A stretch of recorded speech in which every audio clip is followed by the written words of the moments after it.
Hello there, everybody. I'm Sabatanai, aka Nightmare, and welcome back to Chaos Head. Are people getting annoyed by the fact that I've kind of used the exact same intro for, like, God knows how often, how many years at this point? I don't know. I'll keep doing it till I come up with something a little bit more creative, I guess. Regardless, last episode we learned, thankfully, Nanami is okay. Thank God she's alright.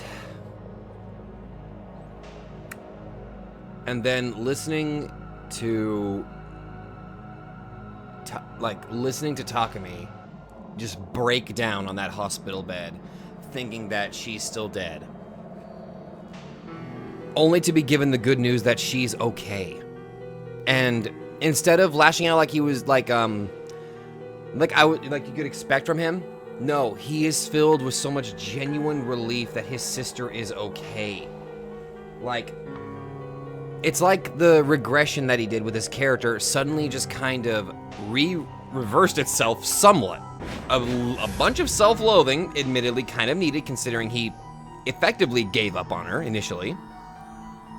But I gotta admit, that was a very powerful scene. But now there's a problem.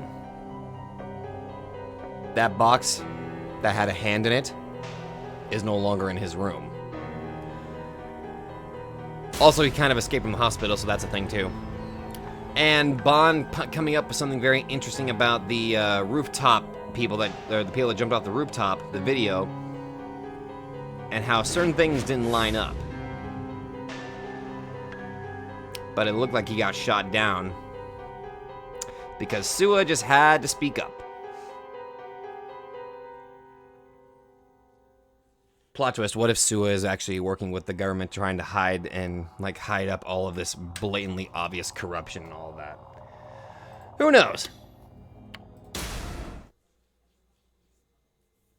今日午後8時頃、渋谷区の渋谷川で女性の変死体が発見されました。 8 p.m. this evening, the body of a woman was found dead in the Shibuya River of Shibuya Ward. 被害者は江戸川区に住む十勝あやみさん27歳で、死因は喉を詰まらせたことによる窒息死とみられています。 Choking-induced asphyxiation. She was 27 years old. Well, for some reason, I don't know. Tokacha Ayami. 警察の調べによりますと、被害者の右手の肉が削り取られて骨が露出しており、また胃の中からは人間の肉とみられる内容物が見つかりました。 Her right hand, you say? Which hand was holding up that phone of Nanami's? Who knows? It was the right hand. 被害者は自らの右手を噛みちぎって食べたとみられ、また足首が紐で縛られていたとのことです。警察では自殺・他殺の両面から捜査を進めています。 Suicide and a homicide? Definitely homicide. Ooh, hello. Nude Gen News Bearer. Group dive, man-child, crucifixion, vampire, numbskull, finger food, to be continued, shudders. Oh, boy. Oh, they named it finger food? Oh, my God, these people are messed up. Ever since the seismic intensity 5 earthquake, the city of Shibuya had been overwrought with an air of pure bloodlust. The sense of order in the city had been visibly deteriorating. This decrease in security was not just regarding fights among young people, but the increasing number of store windows being broken as well as a large surge in theft. The media continued to use the term new generation in order to establish a feeling of crisis and entrapment, and in response to such fear-mongering, a handful of stores had abruptly ceased operations. In addition, a group calling themselves the Anti-New Gen had suddenly transformed into a riotous mob during one of their weekly demonstrations, charging the Shibuya police station, and resulting in the arrest of over 100 people. Much like the Esper Boy riot. Is this even through Takumi's perspective? Thousands upon thousands of curious onlookers gathered in the area in order to enjoy yet another shitstorm. There was a striking difference in excitement between those who were visiting the city and those who lived in it. The former expected Shibuya to be more brutally eventful than ever, while the latter condemned the lawlessness of their home and insisted on strengthening police authority. Then, as if to mock all of the uproar, the 6th New Gen incident occurred, and of course the perpetrator had yet to be apprehended.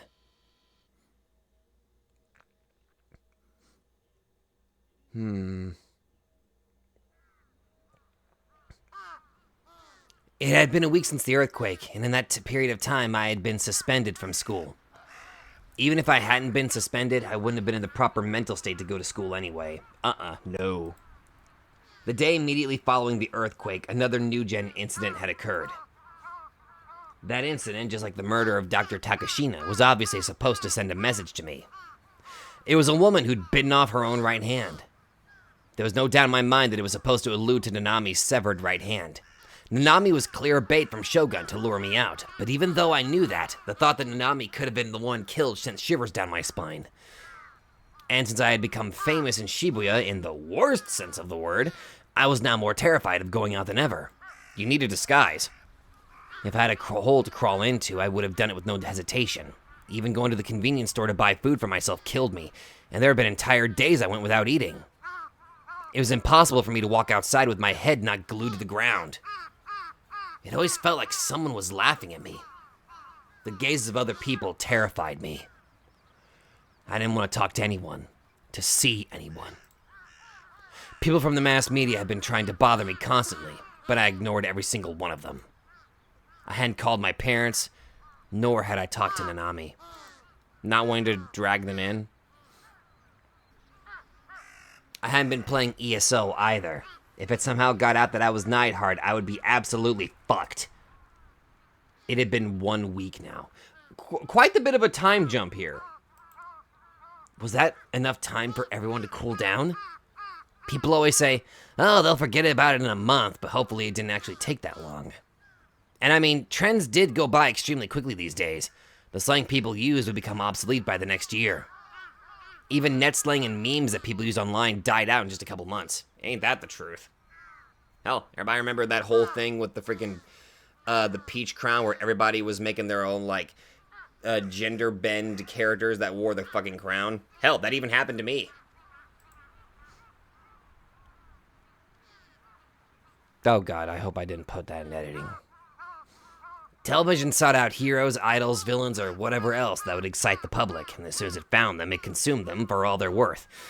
Then promptly discarded them. Even the new gen cases, which had been going on for 6 cases now, were quieting down. No one even talked about the first case on @channel now anymore. Everything faded from people's memories in the blink of an eye. Kind of accurate to how this day and age is. Although it's always been like that for a few years, so... Which was why I was hoping that in the past week, everything that had happened to me had already faded from the public consciousness, just like some passing trend. Even if it was just wishful thinking, I couldn't help but hope that it might be true. My head and stomach started to pang. I sat down on my usual bench and calmed myself down. Sarah-tan would know what to say right now. そんなに苦しむぐらいならもう学校になんか行くのやめればいいっしょ At the moment, you're kind of suspended, so there's not really any point to go to school now.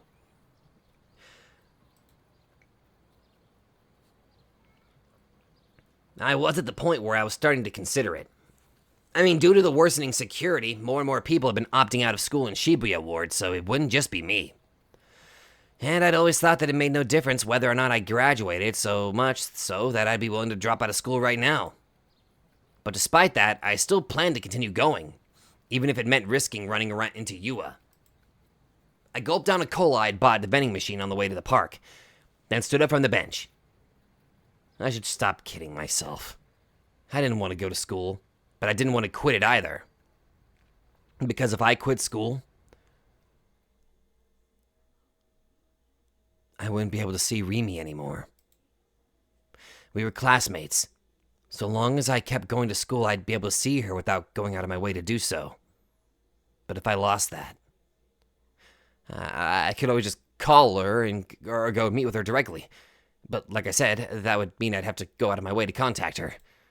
And I knew for a fact I couldn't do that. In fact, I hadn't been able to bring myself to see her for a while now. 私が一緒にいてあげる。 It's funny, I was about to ask that. In this week, did he even try to contact her? But then I remembered, oh, right, this is Takumi. That was what Rimi had promised me. And I hadn't heard from her for over 10 days now. Not a single word. The thought that Rimi, my one and only ally, might have fallen out of love with me after seeing my disgusting behavior on TV. It destroyed me. I was terrified. I felt like crying. And I had never felt so alone. No one, not even Nanami, had come to see me. I was being subjected to thread after thread of endless slander on the internet. I was scared shitless by even the idea of Shogun and Yua. And while I'd said before that I didn't want to see anyone, the loneliness was eating away at me.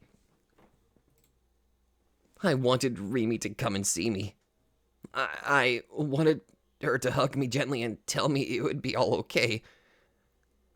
It must have been so hard, but I'm here now, she would say. In the end, Rimi had spoiled me rotten. But she wasn't in the wrong for doing so. Rimi had taught me the warmth that 3D could have. And now that I knew what that warmth felt like, I'd never stopped wishing for it ever since. I couldn't get that kind of peace from 2D or delusions anymore. I couldn't survive on just my delusions. I wanted to see her. Can I just say I love how I'm really digging how this novel is now. Like, goddamn. Which, in my opinion, might change, which I gotta say, kudos to the novel for constantly making my opinion change on a dime like that. Kudos to that. When I passed through the school gate, I hadn't noticed any particular change in the atmosphere. That is to say, no one had noticed me. I entered the building and started up the stairs. A girl I didn't recognize went to pass me. But just before she did, she let out an audible and looked at me with pity in her eyes. I walked into the hallway where my classroom was located. Several windows were broken, and I could feel people's gazes mercilessly burning through me as they whispered. At that moment, I was hit with a very bad feeling. My wishful thinking was already on the verge of shattering to pieces. But even so, I opened the door to my classroom, fueled by my one desire. To see Rimi. She not in there? The silence lasted for about 10 seconds. Everyone was frozen. They all stared at me. I kept my head down as I walked through the quieted classroom and took my seat. As if on cue, a DQN sitting in the last row, whose name I didn't know, spoke up. Oi, Nishijo! 超能力見せてくんね? Oh, fuck you. And with those two sentences, time started moving again in the classroom. それ言ったらかわいそうじゃね? だってユーリが認めた男なんだぜ。そうそう、俺テレビ見てたぜ。すげえよ、あのやらせ超能力者。西条もどうせやらせなんでしょ。大きい人形と小さいお人形を抱えてただけだもんね。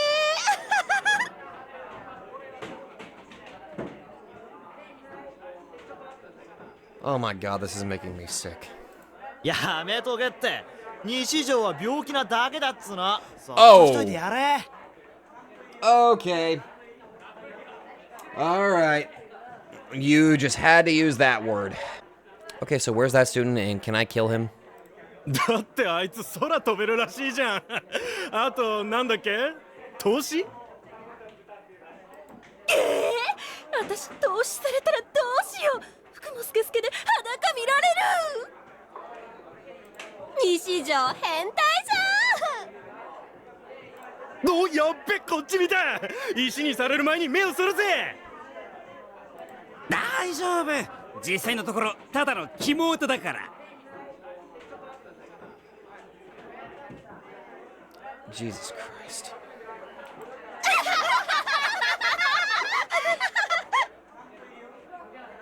I'm expecting a full-on character regression all of a sudden right now.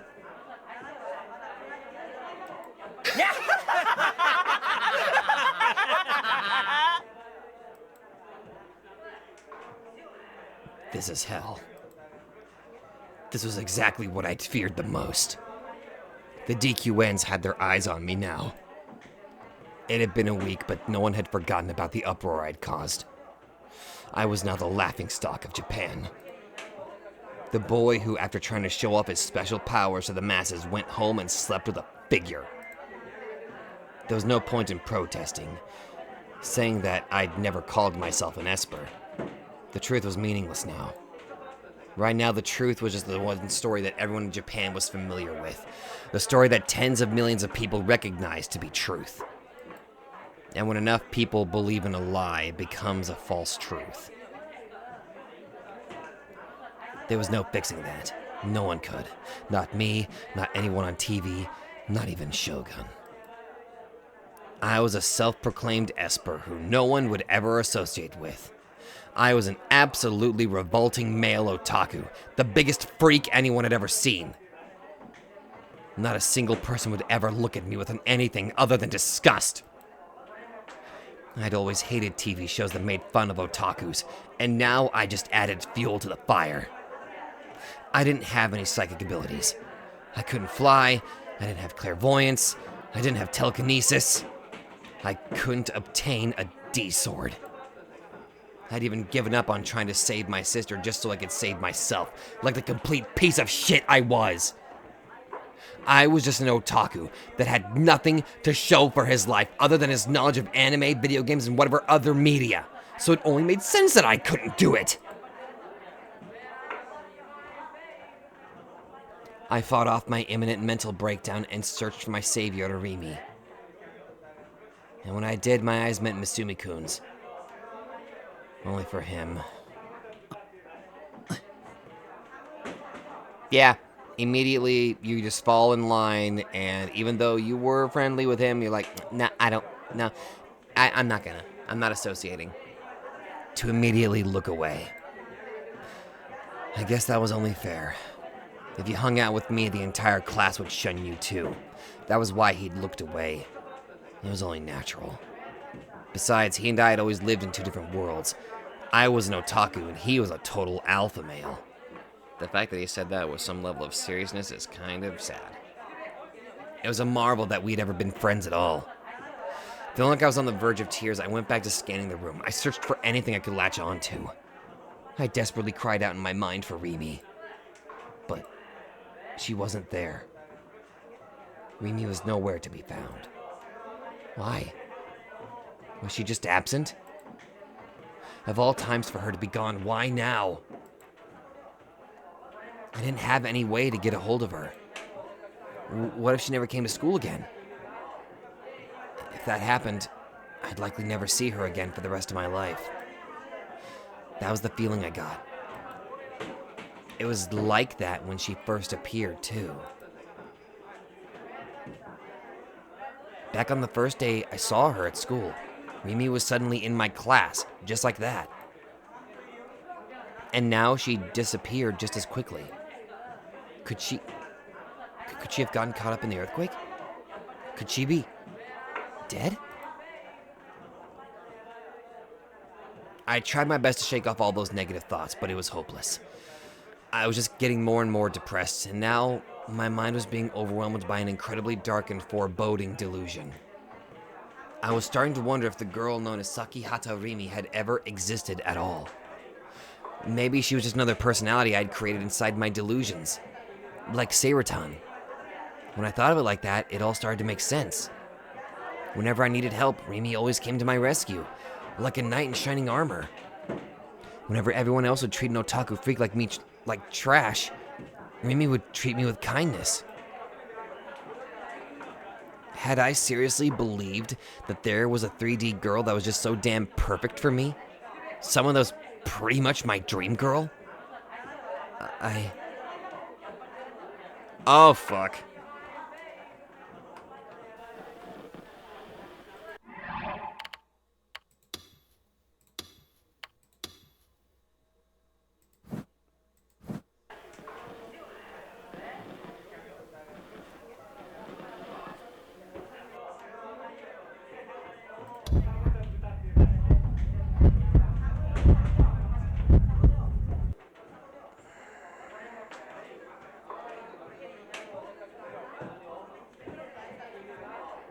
Okay. I think I'm gonna go with green. I had no reason to come to school anymore. My one and only reason was gone. I really was completely alone. Just like I'd always been. I'd always been completely and utterly alone. I started to cry inside my head. It took everything I had just to keep myself from crying in real life. That was all I could do to try and at least maintain some semblance of pride, but that was all it was. A semblance. I tried as hard as I could to just keep my head down, grit my teeth, and stay in my seat. Even though I didn't want to hear them, I could hear all of my classmates talking. I wanted to run away, but I was too afraid that would only make things worse. Every last one of you should just die. I had nothing left to lose, so why not just die out doing what I love to the very end? Oh. No. You're sticking with reality on this one. I'm sorry.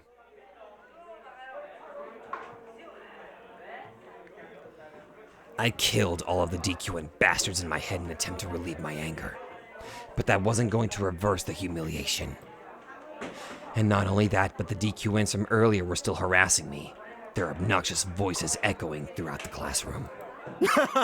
お前なんで死なないの? Oh, fuck you! 生きてんのきつくね?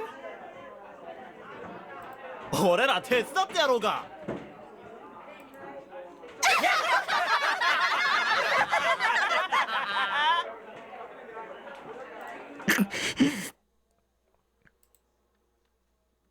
I covered my ears and tried desperately to put up with it. I wanted to kill them. I wanted to tear every last one of them to shreds with my D-sword. I imagined my sword cracking their skulls open, gouging out their hearts, and ripping their bodies in half. Die. Die. Die. Die! I didn't have a D-sword, but I could buy a long kitchen knife anywhere. I wanted to crush these maggots with my own two hands. The more I thought about it, the more I felt the urge to do it. Maybe the moment I did something reckless like that, the simulation of the bad end would end, and the world would then reset. I would then return to the original world where I could make different choices. Rimi would be there. Masumi-kun would be talking to me in his normal, overly friendly manner. Everyone would have completely forgotten about my shameful behavior. No one would be making fun of me. Maybe I should try it. The center of my head felt fuzzy. I felt kind of feverish. Was this that fever you get before obtaining some new knowledge or power? Or was it some delusional fever? I didn't have a specific name for it, what it was. Well, not like it mattered. Maybe I should try it. Even if I couldn't return to the original world, people would just think I was crazy. No. They probably already thought that. So it really didn't matter. It wasn't like I had anything to lose. A week ago, back when the nurse had told me that Nanami was still alive, I thought that. As long as the Nanami was alive, nothing else mattered. Even my life didn't matter. I didn't care if I was treated like some freak and sent to the nearest hospital. It'd be nice if I ended up in the same one as Ayase. Where had Ayase been admitted to, I wonder? Was it that penitentiary-like hospital that she'd used to be in? Even that would be fine. Hell, that would be even slightly better than being in this school without Rimi. The urges within me bubbled like magma. I could no longer control them. I slowly stood up. I couldn't help but burst out laughing. Everyone in the class stared at me, and their expressions stiffened. Don't look. There was no reason to look at a worthless piece of shit like me. Suddenly. You know you have all sorts. Whose voice is that? I heard. Huh? A girl's voice.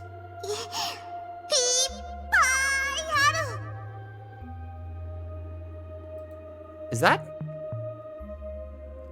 Not only that, but it sounded straight out of an anime. この前飛び降り自殺をしようとした人を助けたのは西条くんだもん。 Yeah. だから西条くんにはたくさん価値はあるよ。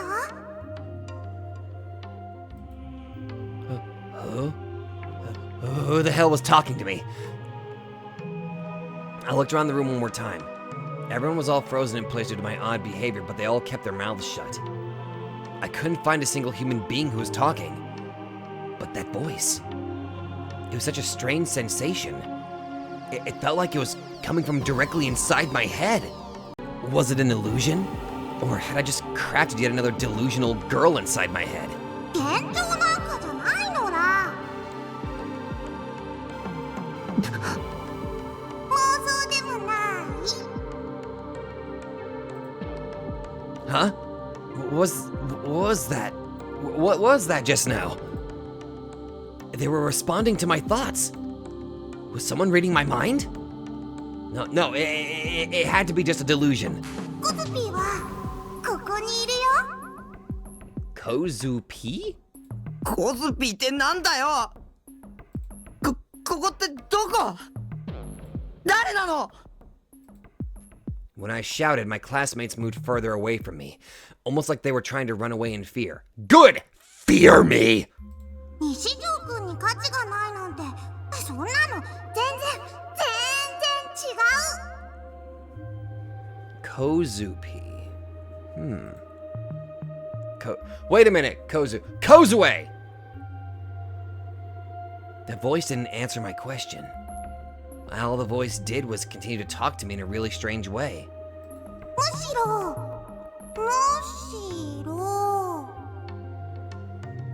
西条くんのことをひどく言うクラスのみんなの方が価値がないから。 Okay, that took a turn. You know, shit gets kind of bad whenever a cutesy little voice that's talking in your head's like, no, you're not worthless. They are. A shudder ran through me. Goosebumps sprang up on my skin. In an extremely cheerful tone, the voice then said, いいと思うなら殺しても Oh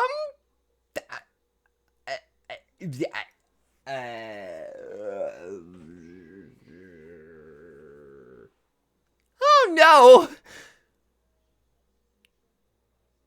Please, no more.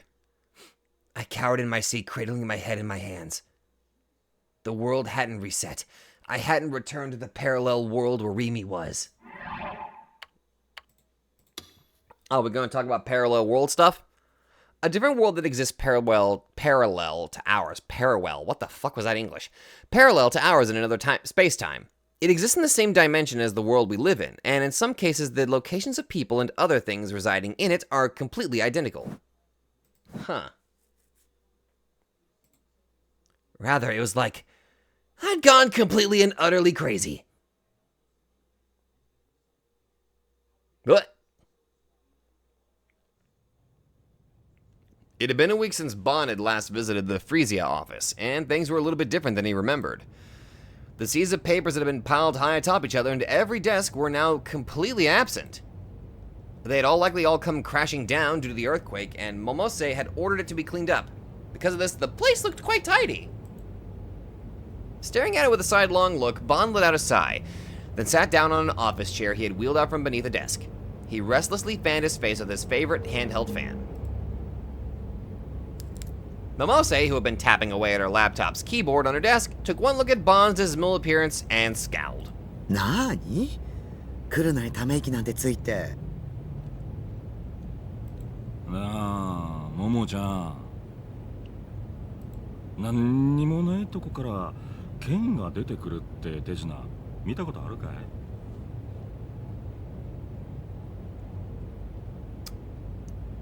Okay, Bon, I think you've been drinking again. さあ、手品なんて詳しくないから。じゃあ瞬間移動は？ Do you have a copy of the video that way you can show her? 箱の中に入ってとかそういうこと？いやそうじゃなくて。一体何が言いたいわけ？宴会芸でも覚えたいの？わかんねえならいいんだ。多分関係ないことだからさ。変な人ね。 Plot twist, she's the actual main bad guy. She's the one behind the slaughter. Momose shrugged her shoulders, then took a bite out of the kintsuba pastry Bon had offered her. どうぞお茶っす。 Hi, Sua. Sua brought over 2 paper cups, steam billowed from the green tea that had been poured into them. あら悪いわね、スバちゃん。お茶組なんてさせちゃって。今日美穂ちゃん風邪で休んでて。いや大丈夫っす。 It's all good. With a cheerful smile on his face, he handed Momose and Bon each a paper cup. Sua had been taken to the office once before by Bon while they were on another case. And ever since then, Sua had come to look up to Momose as his mentor, rather than his more direct superior, Bon. That's cute. Momose also seemed to enjoy Sua's company, and she tended to speak to the young honest man with far kinder language than she did Bon. She goes into instant mom mode as soon as she sees basically a new person, I guess. Somebody that's, I wouldn't say childish? I think. Maybe. それより何の話してたんすか？どうやったら父兄に受ける宴会芸を覚えられるかって相談をな。 Oh my god, Bon! はあ、そりゃ興味深いっす。スワちゃん、こんなダメ刑事なんかといつまでもつるんでちゃダメよ。もっと優秀な上司につくのおすすめするわ。でないとあなたの出世街道が断たれちゃう。まるで俺が出世絶望的みてえな言い方だな。事実でしょ。悔しかったらもっと真面目に仕事しなさい。してるんだがな。Not gonna lie, I actually do like this little side story with Bon, Sua, and now this relatively new character, Momose. I kind of like this little side story that these 3 have got going on. Ignoring Bon's frown of disagreement, Momose held out the box of kintsuba to Sua. スワちゃんも食べて。あ、どうもっす。言っとくが、それは俺が自腹で買ってきたもんだぞ。先輩、いただきます。 When he saw his subordinate bow his head and reach for the kintsuba, Bon let out yet another sigh. それより2人ともこれを見て。 Ooh, what you got? What you got, Momose? You got some secrets? What the hell's... A line graph appeared on the laptop screen. It had a gently undulating curve that rose and fell like the tide. Sua, who had circled around behind Bon, peered at the graph and cocked his head. これ何のグラフっすか？ Also, I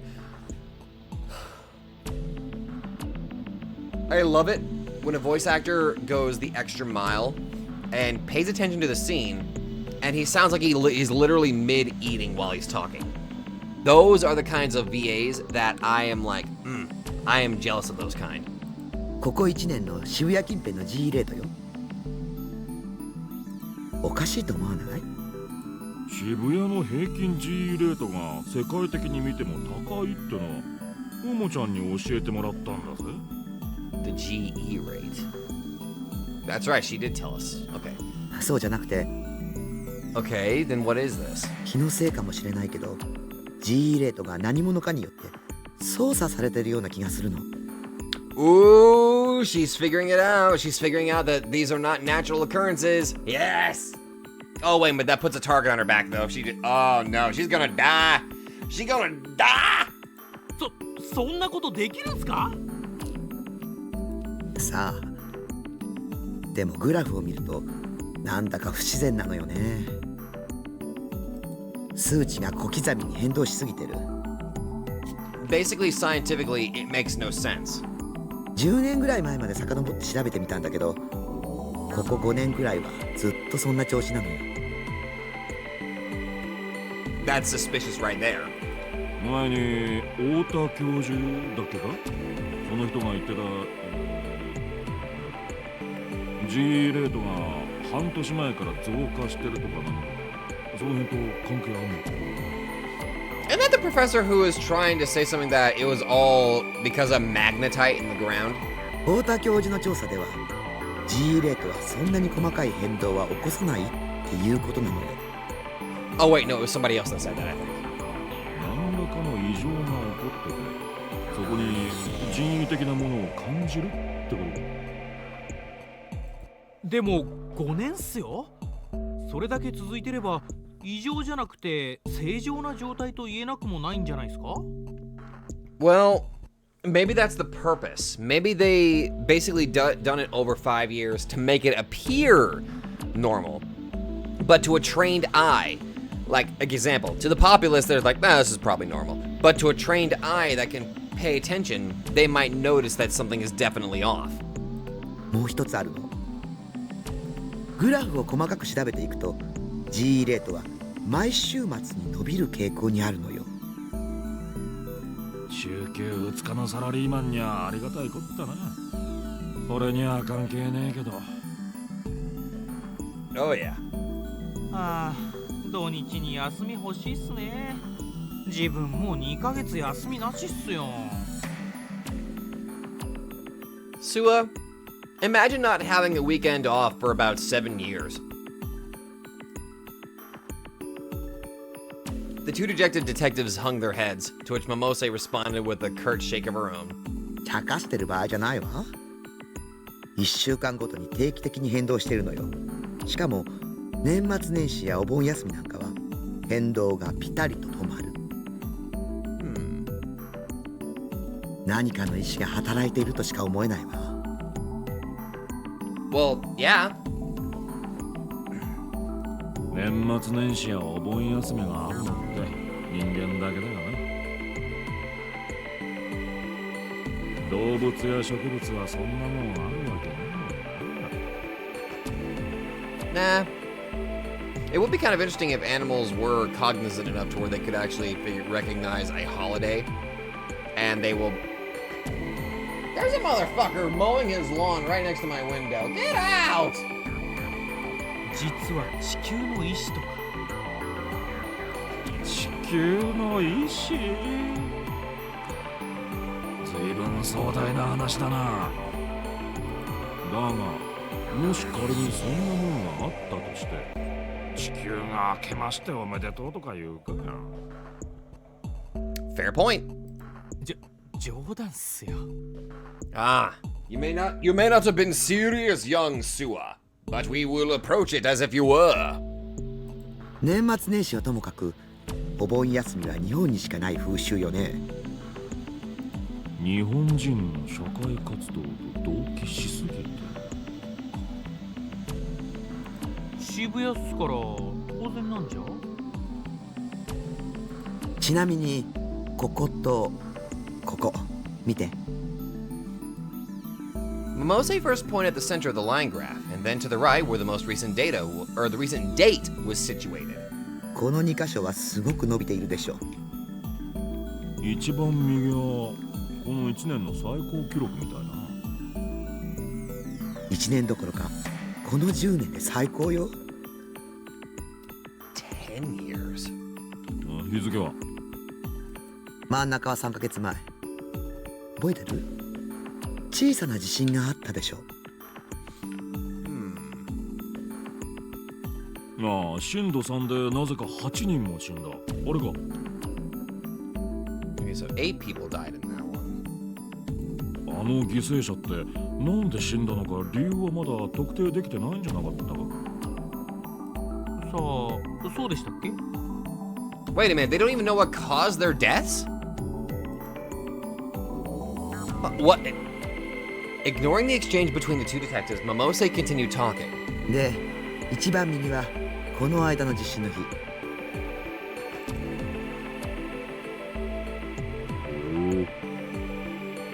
あの日、大規模な電磁波が発生したのは知ってるわよね。渋谷中のコンピューターが壊れたらしいな。俺はアナログ人間だからよくわからんが。自分も自宅のノーパソがやられたっす。普及してる暇がなくて。あれは地震の影響で電磁波が起きたって言われてるけど、真相は全く逆かもしれない。The electromagnetic waves caused the earthquake. 電磁波の影響で地震が起きた。おいおい、そんなことテレビや新聞じゃ言ってなかったぞ。Well, yeah, of course. They gotta control the flow of information. I mean, seriously. People would fucking riot if they learned that the government was causing man-made disasters. Wait a minute. あくまで私の推測だけど、この2つの地震は天災じゃなくて人災かもって思ってるの。だってどっちも普通じゃないもの。前の地震では震度3っていう規模なのに8人も亡くなってるし、そして今回は震度5で118人。Yeah, there's a humongous discrepancy between those two. 死にすぎって言いたいのか。You could say that. Too many deaths, possibly. However, there's something going off a little bit. I mean, there's something a bit more serious. さっきバンちゃん言ったでしょ。亡くなった方の大半は死因が不明って。そんなの尋常じゃないわ。Insanely so. まあ、確かに。それに空が白く染まったっていう噂もある。Not a rumor. That actually happened. We have eyewitness testimony. そういえば、時間が経つにつれて全く報道されなくなった。マスコミに何らかの圧力があったのかもね。Yeah, gotta hide that information. Don't want anybody getting too close to the truth. まさか。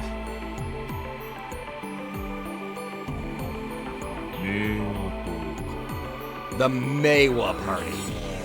おそらくそうよ。Naturally. マジっすか？ Yosha! 明和党とつながりのある企業、団体を洗うべきかも。Oh boy, good luck. Stay safe. もうやったわよ。Oh shit, she already did that? さすがももちゃん。相変わらず仕事早いね。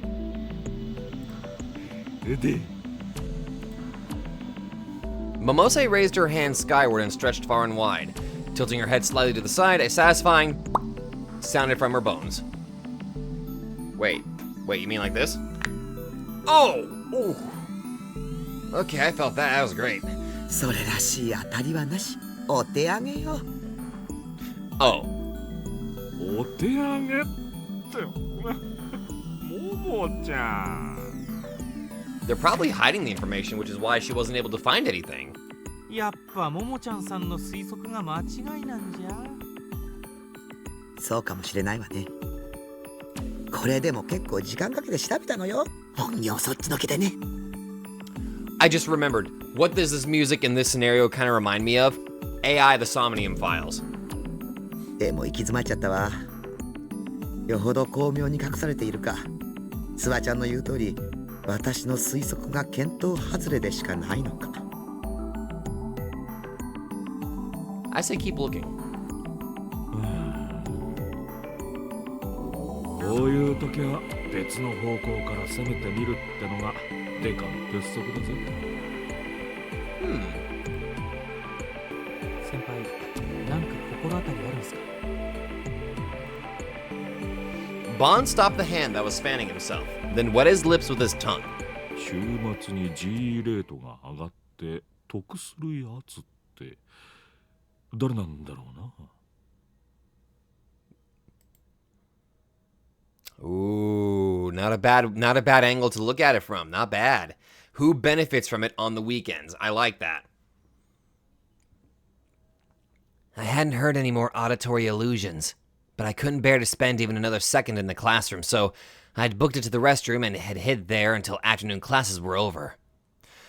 The reason I hadn't immediately headed back to my base was not only because of my lingering regret, but also because I still hoped that I'd get to see Rimi. So after school, once everybody had left, I snuck back into the empty classroom. And there she was. All alone in the room, smiling at me as I walked in, was Rimi. 石どこ行ってたの？待ってたんだよ。 You're imagining things. Again. 一緒に帰ろっか、タク。 I was hoping you'd say that. This is exactly what I wished for. But I was the only one in the classroom. Nobody was waiting for me. I made my way to the courtyard. It was here that Rimi had told me I'll stay by her side. But now there was no one here. My only companions were the purple flowers in the flower bed, swaying lonesomely in the autumn breeze. I grabbed the vermilion handkerchief out of my bag, the same one that Rimi had given me. I sniffed it, hoping to smell her familiar floral scent, but that smell never came. I had likely washed it once before, and in the process erased every trace of her. It was just a regular handkerchief now. The memory lingered, but Rimi did not. With every part of me crying out to see her, なんて I simply wandered around the school grounds. なんて救いようがないんだ。僕って。 Christ. Holding her handkerchief to my mouth the entire time. I disgusted myself so much, I felt like I was going to vomit.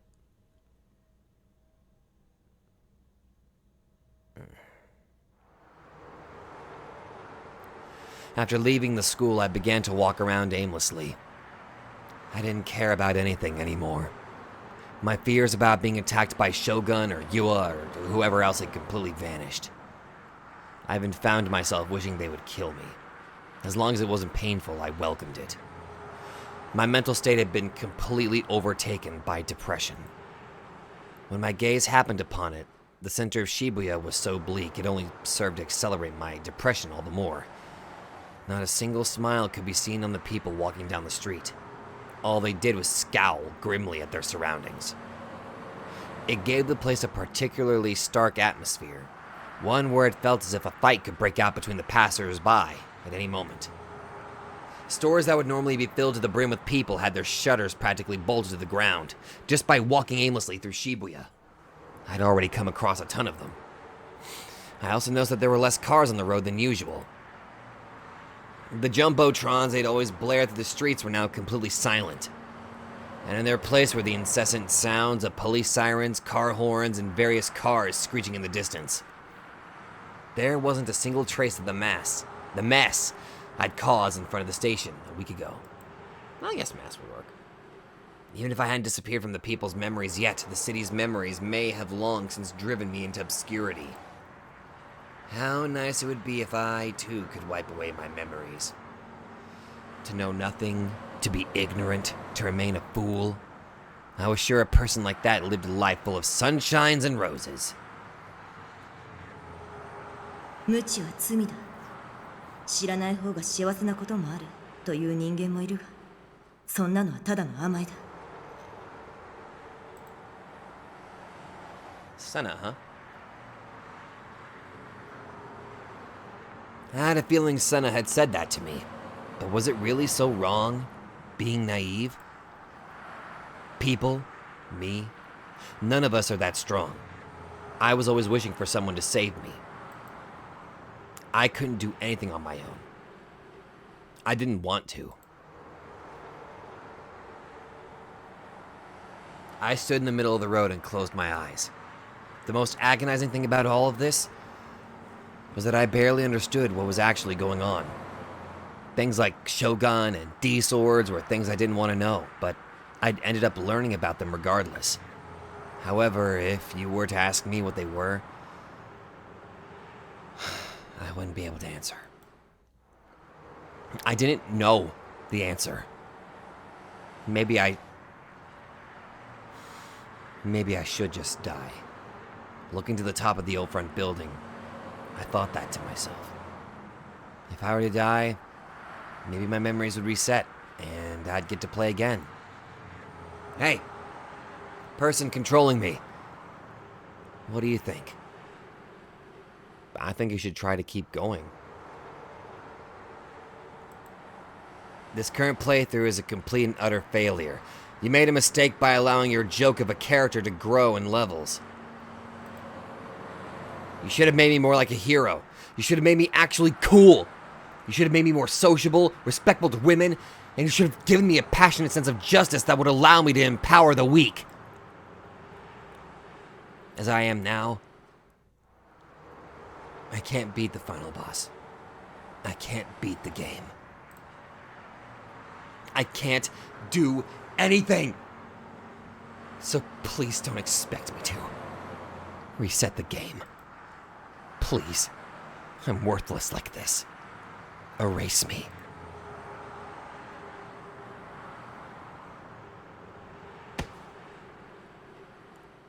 I wasn't erased.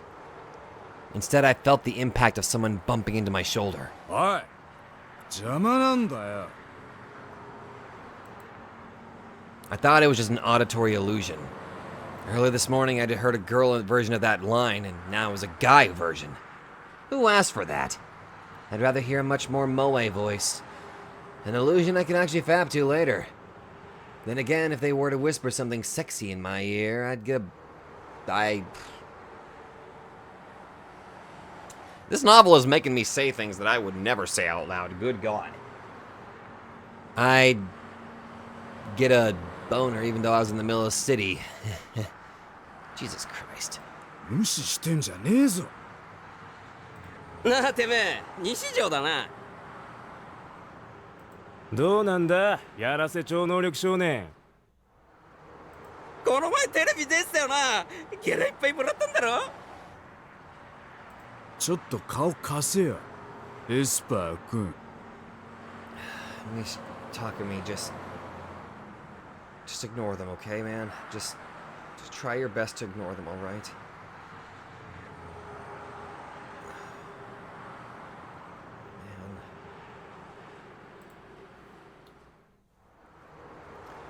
Man. I opened my eyes. There were 3 men standing all around me. All 3 of them were wearing baggy clothing. They had their gold, silver, and red hair. 2 of them had their noses and ears pierced, and the remaining one just had their ears pierced. One of them was a ganguru, which I thought had gone completely extinct before now. Ganguru? I feel like I've heard that word before. There's a death flag, I thought to myself. So, this is the bump into confrontation kind of death flag, huh? It really was just one after the other today. Whatever, I don't even care anymore. Just hurry up and kill me. Once you do, the game will reset and I'll be born anew. Do you have a knife on you? Make sure you stab me in a way that I die instantly, alright? I was so scared.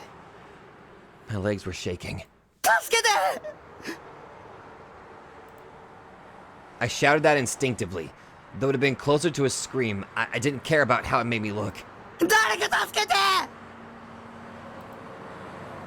don't want to die, I don't want to die, I don't want to die. I was lying about not caring anymore. My situation might be hopeless, but I still don't want to die. One of the DQNs covered my mouth. I couldn't speak anymore. They grabbed my arms from both sides.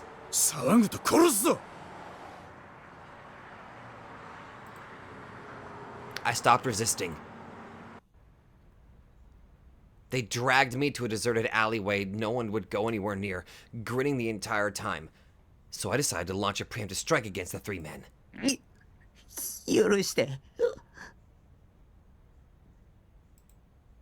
I got down on my hands and knees and apologized in a shaky voice. Also, I see that wording, God's judgment. お金なら全部渡すから。それで見逃してください。I held up my wallet to them. The DQN snatched it from me. お前金持ちだな。さすが超能力少年だぜ。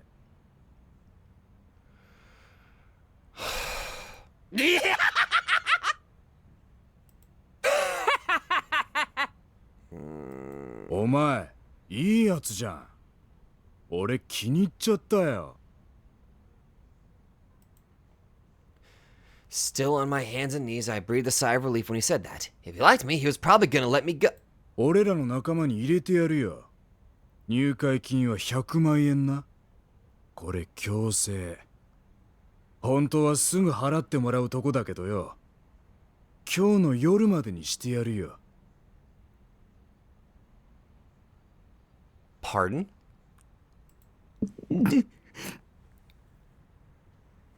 まあなんか超能力使って見せてくれたら半額にしてやってもいいけどな。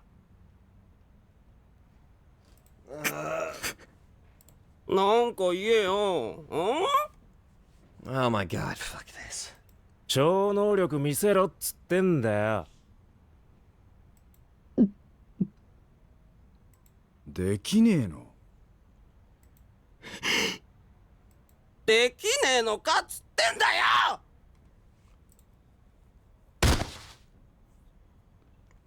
I felt a sharp pain jolt through my side.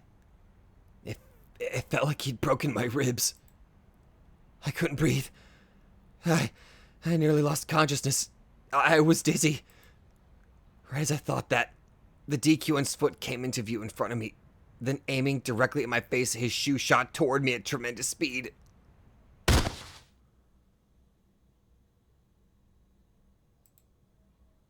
What just happened? I thought I felt an agonizing pain radiating from my face, but it might have just been a delusion. I tried to open my eyes, but my eyelids refused to move. The darkness wouldn't go away. だよ、もう伸びたのか？どうする？このくらいにしとく？もうちょっと痛みつけといた方がいいんじゃね？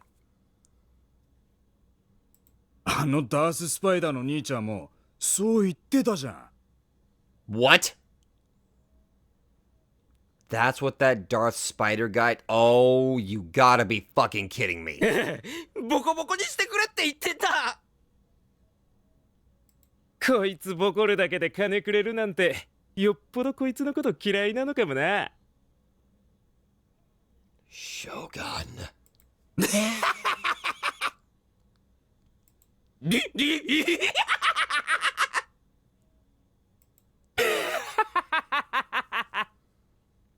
というわけなんで続きまーす。俺らのこと恨まないでね。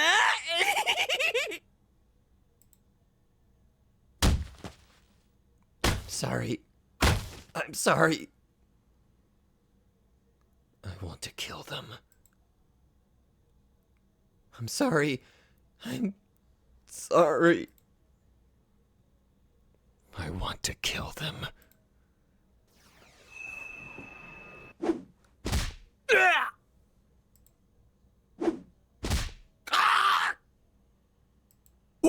おい、何土地狂ってんだよ。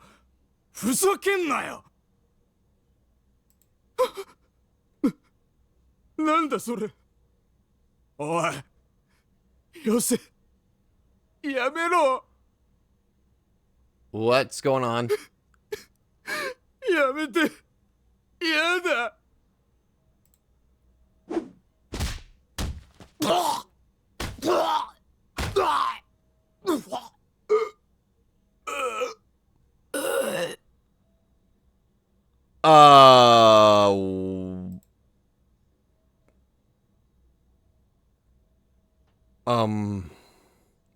What just...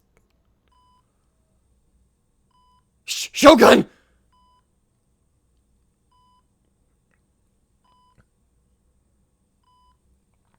Oh, what do you want?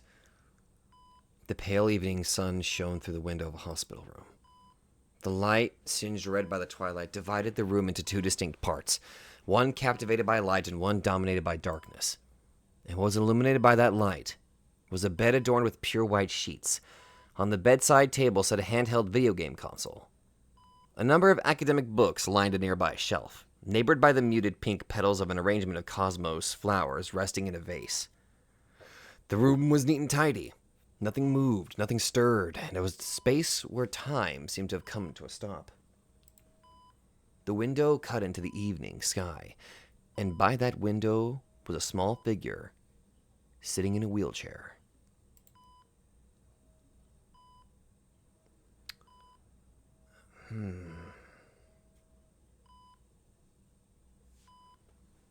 The figure's back to the window. He remained still and motionless. His breathing was so light and the intervals between each breath were so long, one might think he was already dead. His skin was covered with wrinkles. His cheeks were hollow. His eye sockets were sunken in. His scalp was barren. With these features, it was often questioned whether he should be referred to as a young boy or an old man. His shadow, which he had dubbed Shogun, extended all the way to the door of the room. His shadow! His shadow! The world then moved for the first time. The door slowly opened, and a figure emerged from the darkened corridor, stepping foot into the room, steeped in evening glow. Rimi? Sakihata Rimi did not fully enter the hospital room, instead choosing to remain at the entrance. Her expression, illuminated by the setting sun, detailed how the girl had been deep in thought. もうやめよう。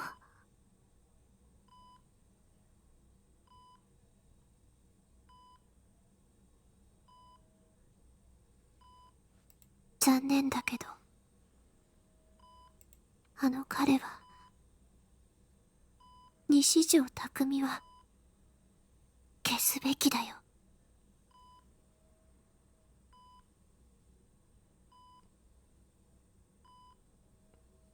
So I can't trust anybody. Got it. Shogun remained motionless in response to her words. どうして？危険だから。He's dangerous. Rimi's voice is laden with grief and sorrow. Her eyes appeared slightly moist. 私が消そうか。ダメだよ。Rimi was unable to confirm whether or not he was actually moving his mouth to speak. 彼にはやってもらわなくちゃいけないことがあるんだ。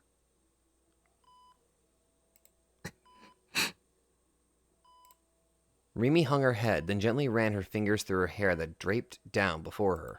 例えば、あなたは夢に見たことを覚えていられる？うん。Remember your dreams. そっか。私、すぐ忘れちゃうんだ。できる人とできない人がいる。できる人はきっとロマンチストなんだね。Well, I mean, I wouldn't say I'm romantic, honestly, but... すごく長い夢をよく見るよ。見ている間は何年にも感じられる。私もそうだった気がする。でもそれは幻。Oh no, not this talk of illusions again. 実際の時間としては寝ているうちのほんの 2,3 秒程度のものなんだって、夢って。心の歌方なの。Bubbles floating to the surface of your mind. だから早く目覚めて。What? でないといつか Shogun is dreaming? あなたは西条匠に殺されちゃう。 Huh? それでも構わないよ。夢から覚めるわけにはいかない。この夢は完結させなくちゃ。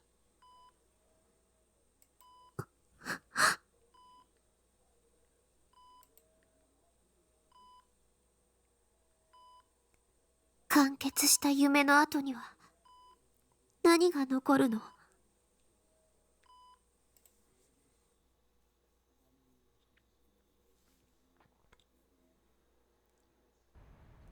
I legitimately have no fucking clue what the actual hell is going on anymore.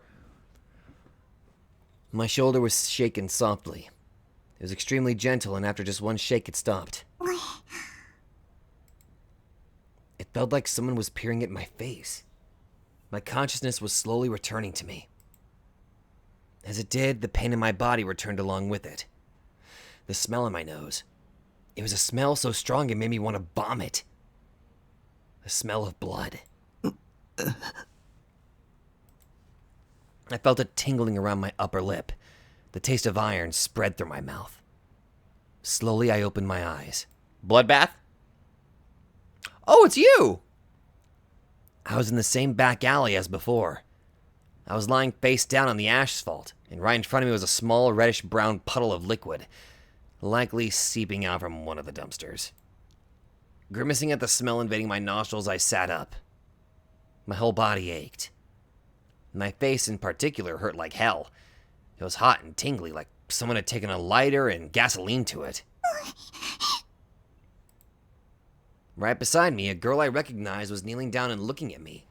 She looked like she was about to cry. It was the transfer student. The girl who transferred into my class. What was her name again? Oshihara?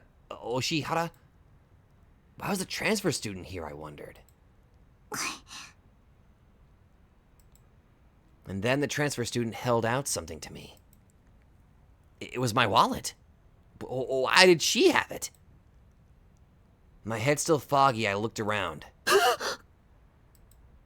The 3 DQNs that had attacked me earlier were now lying in a pool of blood. What the hell? It was like they'd all been one-shot by some OP mob. The faces of all 3 were barely still intact. Were they dead? None of them moved a single muscle. No. Was this the 7th new gen case? Who the hell would do something like this? Had I? The transfer student then stood up and beckoned to me. I was completely pale. She alternated between looking at me, who was still very confused, and the 3 collapsed people. Tears welled up in the corner of her eyes. Suddenly she grabbed my hand and took off running with me in tow, staggering every once in a while. Did she do it? Or really did I do it? Apparently I'm supposed to be erased. Rimi wants to erase me. Huh. As soon as we reached the main street, the transfer student let go of my hand. We hadn't run very far, but she was already out of breath.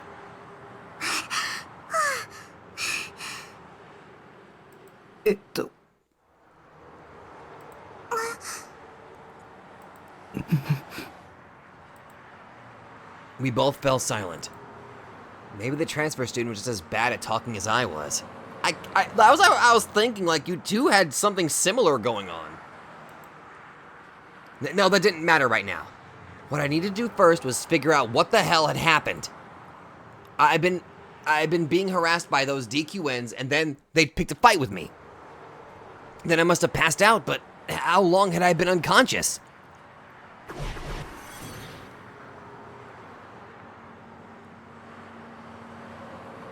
Uh-oh.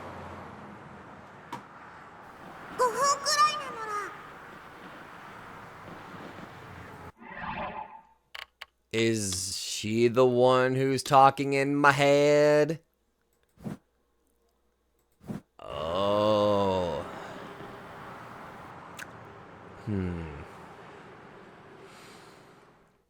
You don't say.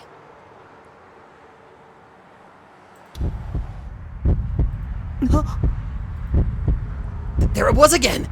I'd heard it again! I thought someone I knew was nearby and was trying to talk to me, but I couldn't see anyone that fit that description. Damn it! Where are all of these auditory illusions coming from? And why were they all happening today?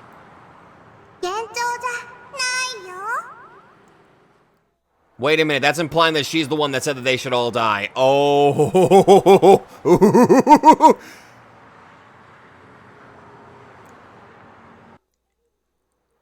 I see. It was a delusion. Of course. That includes the bloody DQNs from earlier, too.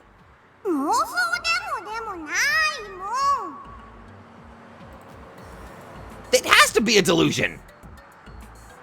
It's just like Seirotan, my waifu who lives only in my head.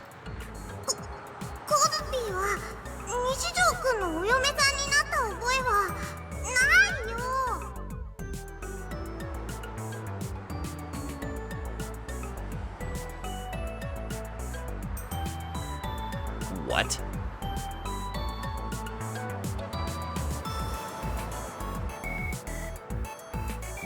What?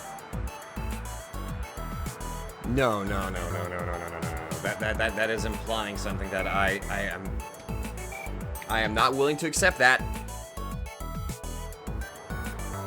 Seirotan is the voice in my head. Kozupi doesn't remember becoming Nishito's waifu.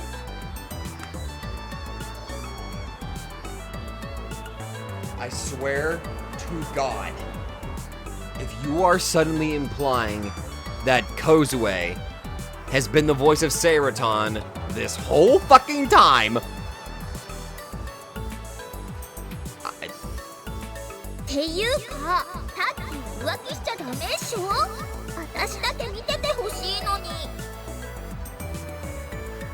or not.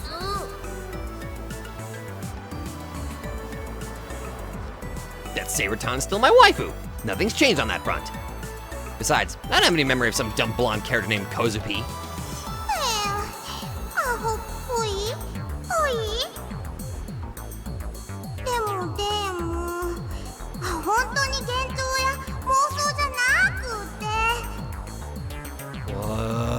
My brain. And who's talking? No way. Could it actually be the timid transfer student standing in front of me? When I thought that, the transfer student gave a small nod. Huh? There's just no way. What just happened had to be just a coincidence. Maybe I'm mistaken, and it just looked like she nodded at me.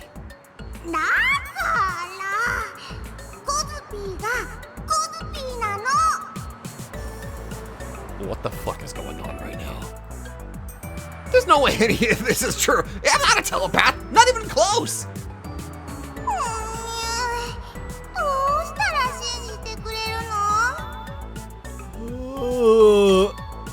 What the hell is an Unyu? It's probably the same as Uryu. Sorry, the Imineko brain. Sorry.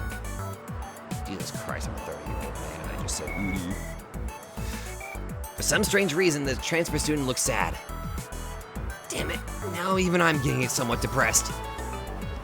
If what you say is true, Kozupi, then prove you're the transfer student. What are your measurements?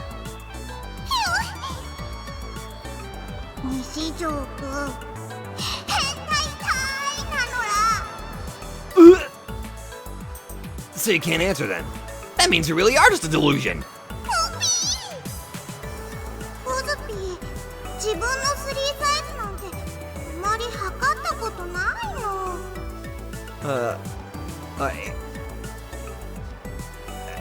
I have like 2 brain cells left. I'm trying desperately to keep them alive at this point. Well, then just give me your bust size. Just general estimate is fine.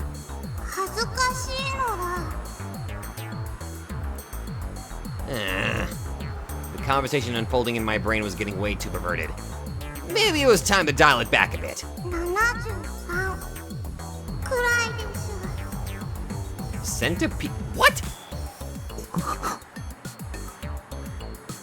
I mean, it is true that this new student's chest is flat as a board, so that part's consistent at least.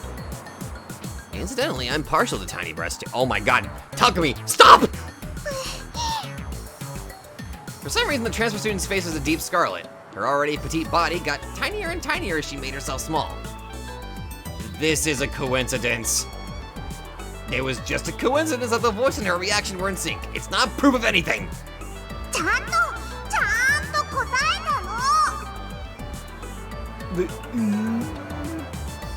Well, yeah, but I have no way of knowing your actual bust size, so I'm sure you just asked someone to arrest me if I tried to measure me myself. Stop that! You're not Sakutaro! Okay, then how about your birthday?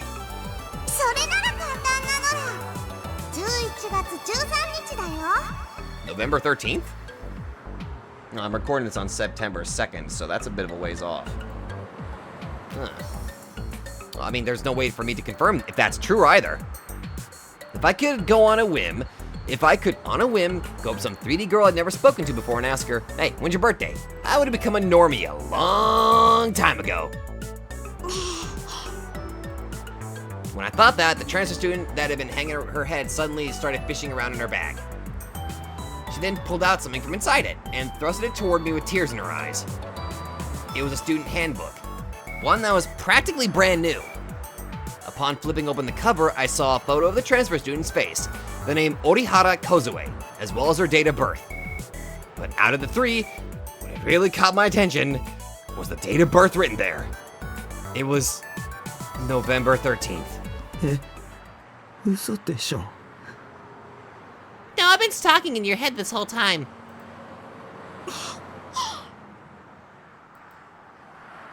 Oh, right. I should check the name. The transfer student's name, according to her student handbook, is Orihara Kozue. Kozupi. まさか。だから最初からそう言ってたのらコズピーなの。 Could this somehow not be a delusion? This voice is her? 西条くん、大丈夫？ The transfer student, her head still hanging downward, glanced up at me and pointed at my face. Her fingertip was trembling. タラリーって出てる。 Dribble. I touched my hand to my face. The bottom of my nose was slimy. My nose was bleeding. The transfer student offered me a tissue. I took it from her and wiped away the blood, but I was still feeling very uneasy. The transfer student is... コズピーだよ。 Kozupi isn't moving her mouth. She isn't talking, so why can't I hear her voice? 心の声なのら。 What? Enough with that obnoxious speaking style! I can't stand it when people do that IRL!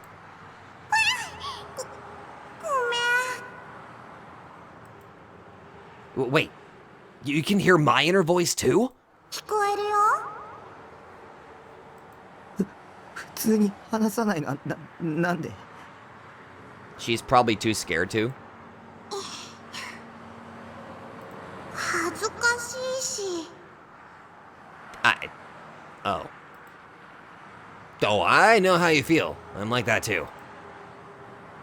When I said that, she scurried around me like a chipmunk, glanced at me, then started walking toward the station by herself. ここ離れた方がいいと思う。 Huh? Why? Confused, I followed her.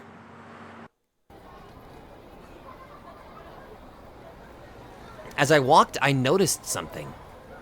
There was a stabbing pain in my side.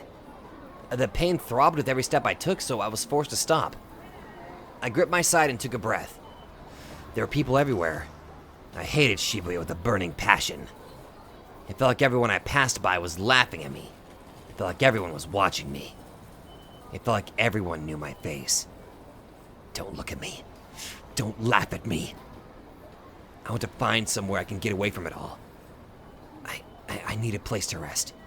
ほいじゃあいいところがあるならご案内します。The energy in Kozupi's voice now is a stark contrast to the few times we saw each other at school before. And even though she doesn't talk IRL, her inner voice has, energy to spare, to say the least. Well, I mean, to be fair, it is true. Like, our inner voices are definitely different than our outer voices. Although, to be fair, my inner voice keeps changing its voice, which is kinda strange.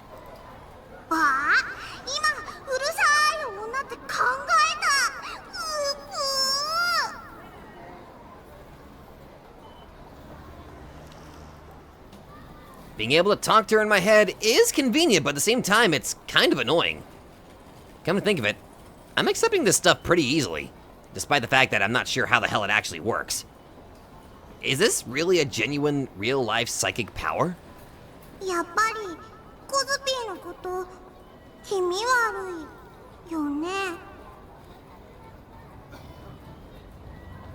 I wouldn't say that.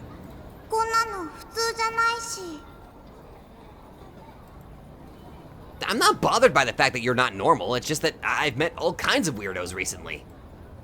But you, Kozupi, you talk kind of funny, sure, but you're not scary and you're not denpatir. If anything, I prefer this.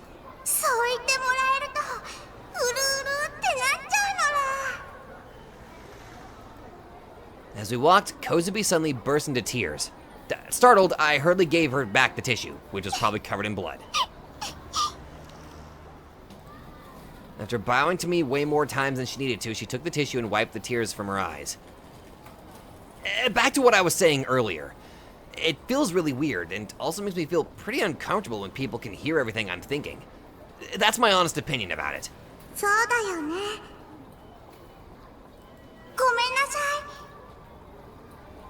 Shall we?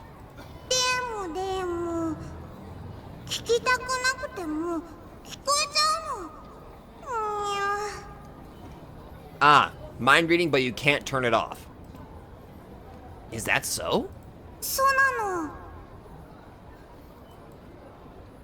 Well, either way, I know you don't want to be told that by an otaku freak like me. I was right. A disgusting guy like me really is worthless.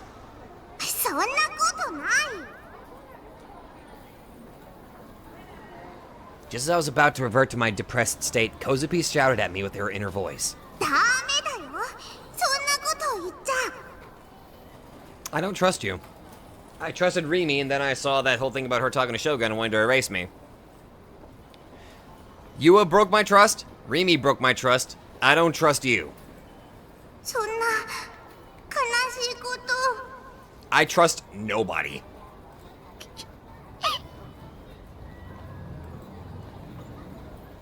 Tears started to trickle down her face once again. Why are you crying? Do you feel sorry for me?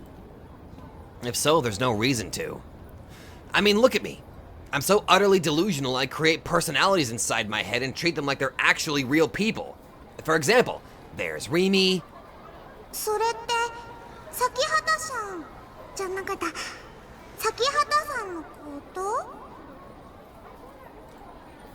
You know her?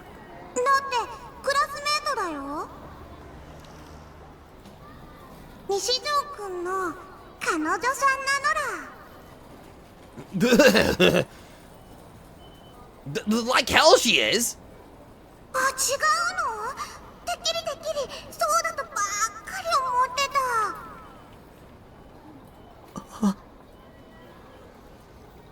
Kozupi knows who Rimi is, which means Rimi is real. She isn't just a delusion. She isn't someone I made up in my head. Rimi really is real. I'm so happy. But if that's really true, then why hasn't she contacted me a single time? Maybe the Ofran incident really did make her fall out of love with me.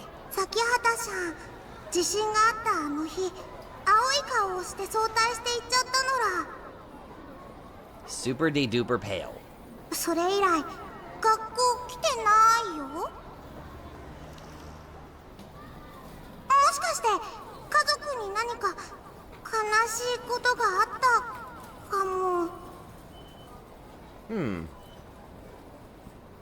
Is that so? It felt like I'd been saved. Now that I knew that Rimi hadn't abandoned me, I genuinely felt like I was about to burst into tears. If it's really true, if Rimi isn't really a delusion, then I actually have a reason to go to school, to see Rimi again. So, until I see her once again, I'll try my hardest to... Huh? Huh? Oh, I immediately got into Takemi's perspective that I immediately just said what he was about to say. Huh? 西条くんが咲畑さんと付き合ってるって思ってたから言わなかったけど咲畑さんには気をつけて You've read her mind. What do you mean? 咲畑さんはよくわかんないのら Again? What do you mean? What do you mean I don't really know her? What do you mean, because of the crucifixion? Or is it that, even though I'm supposed to have been classmates with her since first year, all my memories of her are missing? It's true that Rimi still is a bit of a mystery to me, but she saved me over and over again. Whenever I'm scared, she tells me that she'll stay by my side. She's not my enemy! For some reason, Kozupi looked a bit unstable.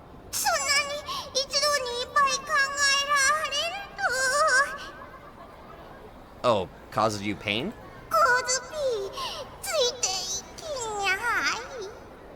Oh. Sorry. This is just pretty new to me. Whenever I have a conversation with someone, I always end up not being able to say even 20% of what I'm thinking before it ends, but when it comes to this mental stuff, I guess I just can't help but talk too much. Because I think too much. I guess that kinda applies to you too. I never would have expected you to talk so much, inside your head, that is. 喋ってるっていう感覚は薄いよ考えてるだけそれが流れ込むだけ相手にはビビーって相手からはドバーって Kozupi also thinks in third person. 慣れてないと自分の思考と相手の思考がごちゃごちゃってなってにゃーってなるの Uh-huh. In Japanese, please. I can kind of understand what you're going for, though. I think you're trying to say that you don't have the real subtlety of nuance or actual conversation. There's nothing like, for example, looking at the other person's expression and then deciding that you're no longer able to bring yourself to say what you wanted to say because of it. If people's thoughts just leaked out wildly, then you'd no longer be able to read the room. The transmission isn't one way, but it isn't two-way either. It's like having to pick one arrow out of an avalanche of other arrows, all of which were flying in different directions, all while somehow ignoring all the other ones you didn't need. You'd have to tune out the excess noise. だから気楽だし距離感も近いけど傷つくことも簡単なの Right, because your brain struggles. Like, your mind tends to have less of a filter. It's up to your body and whenever you're actually talking to filter out your thoughts into a more cohesive way. For a moment, Kozupi's expression clouded a bit, but not long after, a tearful smile arose on her face. 西条くんは初めてなのにすんごく上手だよ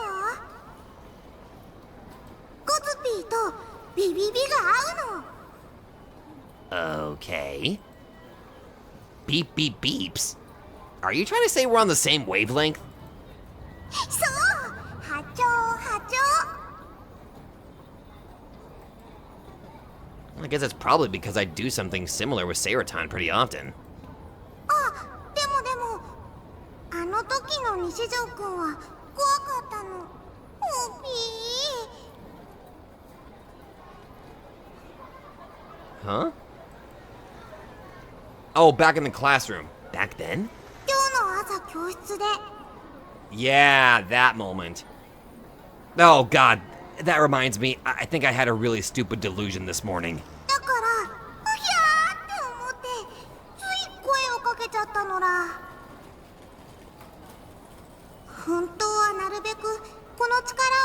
人に知られないようにしようって決めてたのに。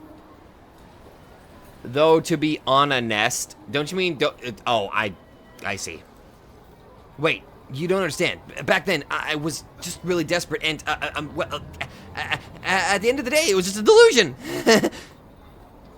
Who am I kidding? You probably hate me. きっとそれを本当にやってたら、コズピーは西条くんを殺してたよ。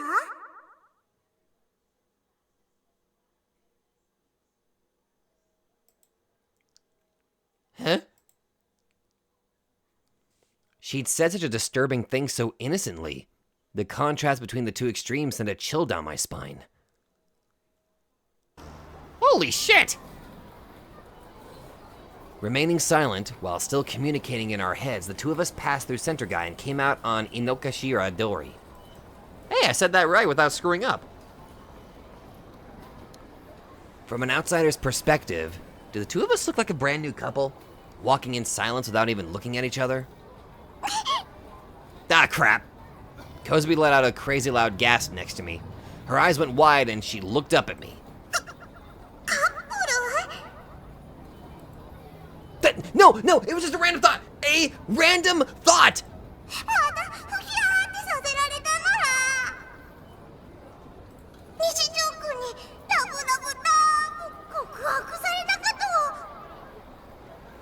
This is so fucking weird. Sorry. I knew it. It really does suck trying to think when someone's listening to every thought you have. Whenever I was talking to Kozupi, it would probably be better for my overall health if I avoided any unnecessary delusions as much as possible. 聞きたいな。先週の西条くんがテレビに出てた時のこと。 Oh no. Even if I told you, you wouldn't believe me. それ決めつけ。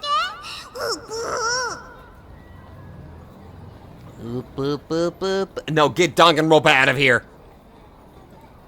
コズピーはあの時下にいたんだよ。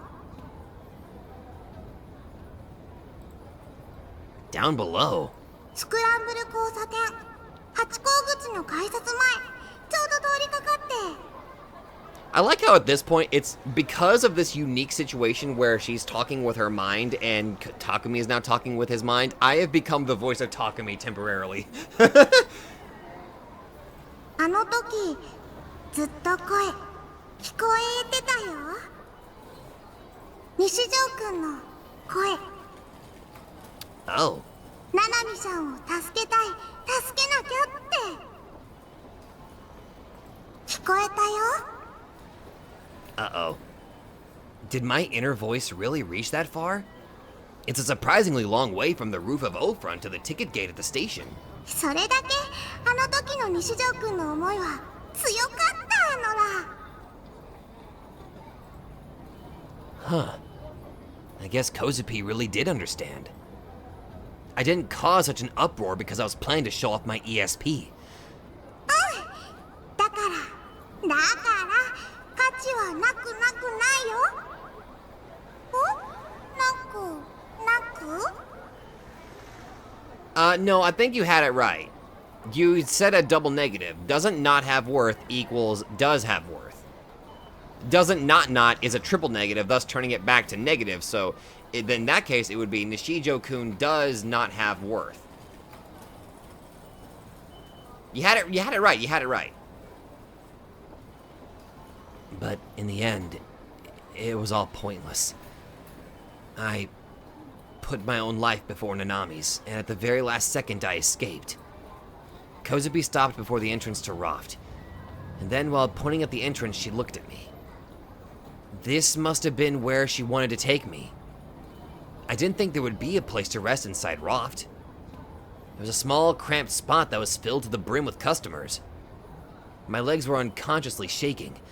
The cheers and shouts I'd heard that night at Scramble Crossing resounded inside my head.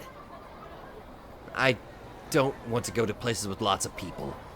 But once I go inside there, there'll be nowhere to run. 大丈夫だよ。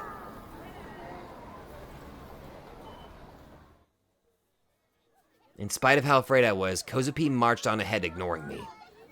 I'm going on for longer than I intended to. This is actually turning out really, really fucking good. I had no choice but to follow her as fast as my legs could take me, trying my best not to look at my surroundings. As we got on the escalator, Kozupi looked back at me standing behind her. She was standing one step higher than me, putting us at about equal height.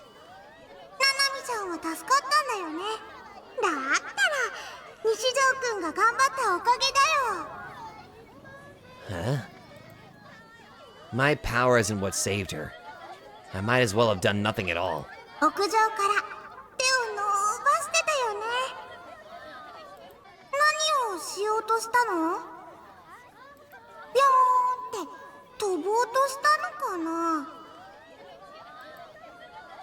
No. I was trying to get the sword. It was a delusional sword, and it blended right in with the scenery I saw from the rooftop. Uh-huh. A D-sword. I was told that I could reach out and grab it, but I couldn't.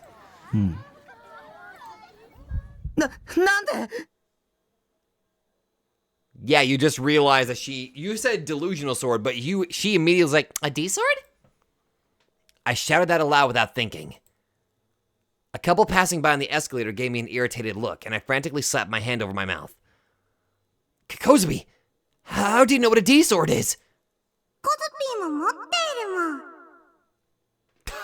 Of course she's got one.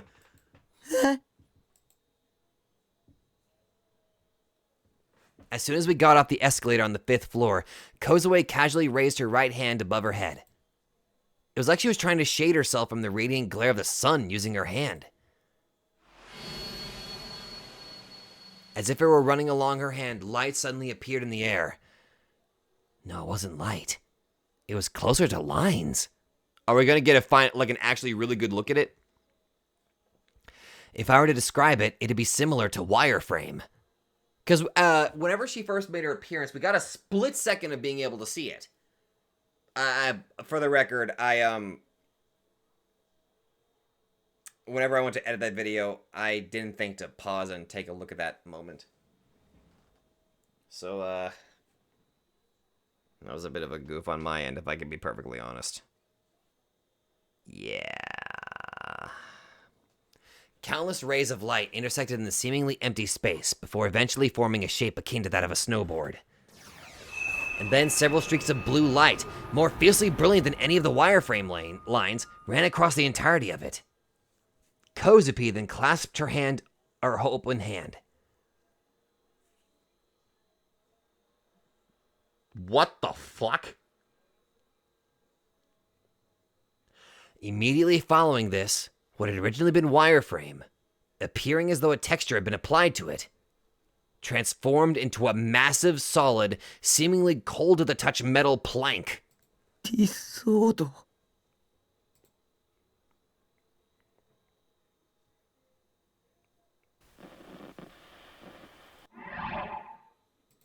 Another one?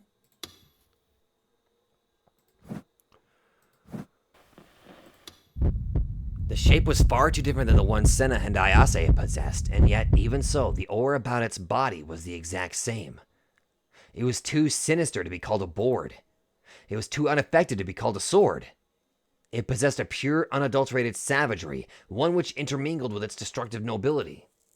She held it in the air with incredible ease. And if I chose red, it would be like, and she brought it down upon my head!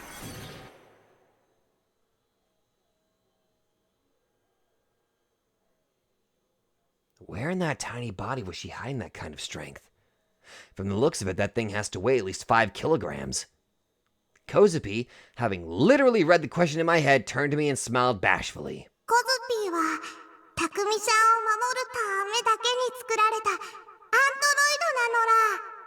Jesus Christ, oh my god. Hi. Had she just said android? What kind of anime plotline was that? Ignoring my disbelief, Kozupi clenched her hand into an adorable fist.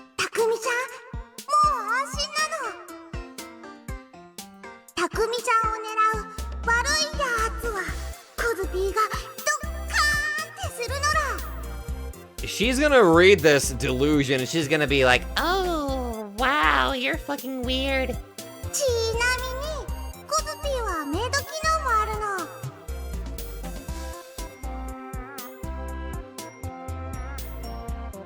For the love of God, don't. だからこれからタクミちゃんと一緒に住んで身の回りのお世話もしたいのら。 Oh, why? I see, that would be convenient. I was willing to accept that Kozupi was an android on top of everything else. That is, if she fulfilled one non-negotiable condition. エッチなことをできる機能はありますか? Alright, we are reloading.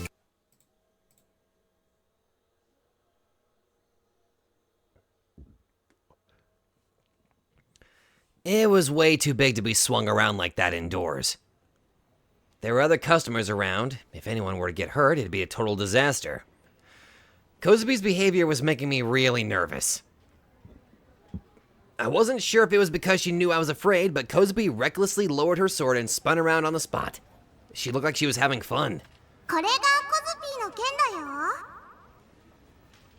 悪い人をやっつけるのら。 Okay. Beat up and down the baddies? Those words made me feel uneasy. Something bothered me about them. And what I remembered was the smell. The smell of blood.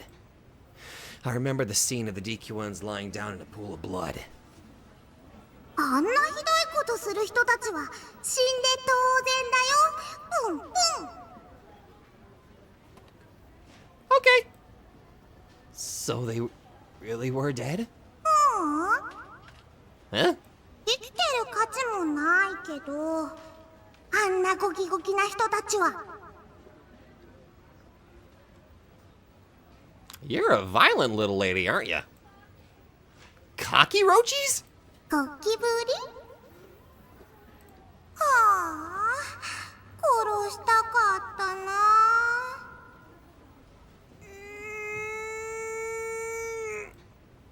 I could feel pretty clearly where Kozupi's mind was when she'd said that. There was not a trace of malice within her. She just wanted to take revenge on the bad people who had wronged her. And I didn't think there was anything inherently wrong with that. 最近渋谷はますます物騒だよ。昨日も怖そうなゴキゴキ男たちに拉致されそうになっちゃったから、ドカドカドカーンってしてやったのら。 What? Somebody tried attacking you? This girl honestly seems pretty twisted, albeit in a different way than me. 西条くん、こっちです。 Kozupi began to walk, her gigantic D-sword still in hand. She was pretty short and her arms were really thin. She didn't look like she could even lift a feather, and yet despite all these things, she didn't show any signs of her sword weighing her down. In fact, her steps were light and springy. I covered my eyes again and again each time the tip of the sword nearly collided with passing customers or products on display. Miraculously, though, it didn't end up hitting anything. We then arrived at a staircase. It was dimly lit, and unlike the rest of the floor, there was no sign of anyone around. No one even approached the area. I didn't expect to find such a desolate spot inside Roft, a ridiculously popular store, especially since it was only a 5-minute walk from Shibuya Station. ロフトだけじゃないのだ。デパートの階段って全然人がいないの。 Okay. You only moved here a few weeks ago, and I've been living here for almost 2 years. How exactly did you know about this? But I didn't. コズピーは東京に来てから毎日渋谷を歩き回ってたのら。 Okay, yeah, that's right. I'm kind of antisocial. I forgot about that. それで見つけたの。憩いの場所だよ。 Kozupi, seemingly in a good mood, sat down on the steps. She then casually laid her D-sword down on the floor. I had a pain in my side that was becoming unbearable, so I decided to take a break as well for the time being. それで景色とか模様とか見ると別のものが見えたりしないかな。 I swear, is this gonna be like Here, let me tell you how to find a D sword. I'll teach you the right way. ゾウさんとかウサギさんとかライオンさんとか。 Never mind. 一番おーって思ったのはオオサンショウオさんに見えてた時。 Salamanders are neat. What in the world are you talking about? 理想度の話ですよ。うっぶー。何かの模様とか景色とか見ると動物さんとかいろんな形に見えることがあって。 Oh, you mean that? Yeah, I've experienced that before. When I was looking from the perspective of the O-front rooftop, I saw something. I saw a D-sword blending into the scenery.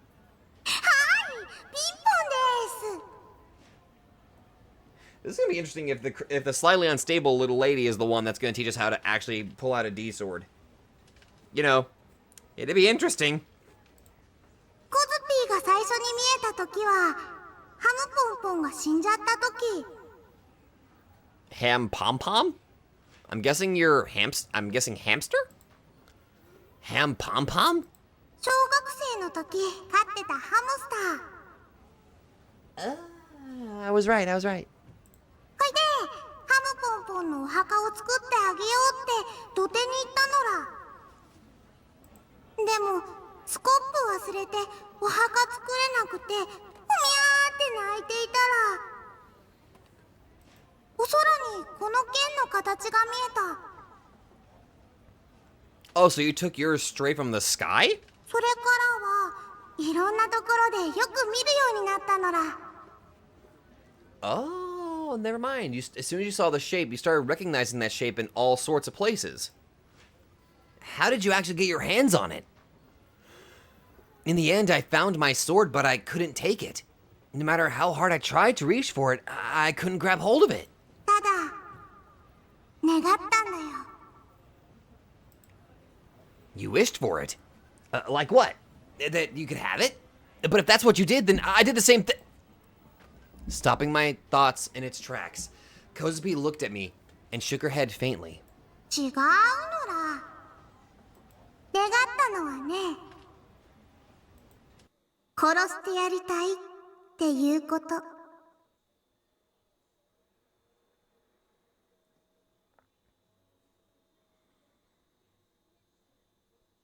Pardon? Huh? Her inner voice echoed clearly in my head. I hadn't misheard her. She'd said it very clearly. Kozubi wished to kill, and she'd been beaming as she said it. The stairs leading up on the 5th floor to the 6th were very quiet, with only the faintest background music leaking in from the restaurant. Neither one of us said a word.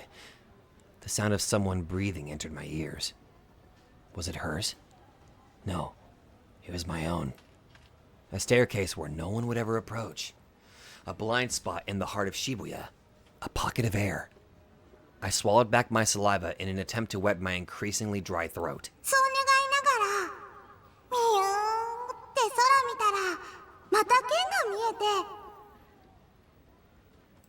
でも、その時まで剣とは思ってなかったよ。なんだかガキーンってしたものって思ってた。あれでブーンってやったら殺せるかなって無意識に手を伸ばしたら。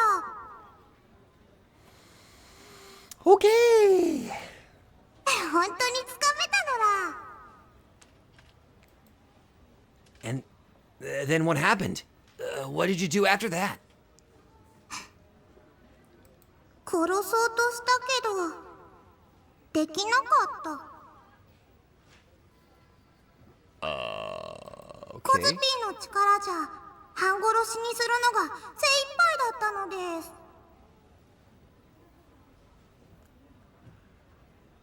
Whew. This girl, it's like she's broken. 壊れてないよ。プンプン。ここに剣あるもん。 The way she gazed lovingly at the sword resting beside her, I could tell that she had absolute faith in it. Something her heart told me as well. Would I have to become this broken in order to get my hands on a D-sword? Was I still not broken to begin with?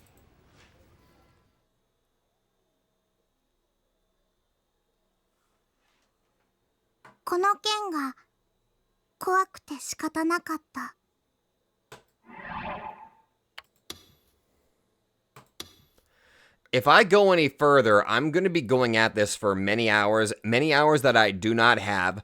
I'm ending it there. This went from kind of nice to, oh my god, is there is something seriously wrong with this girl? I'm done.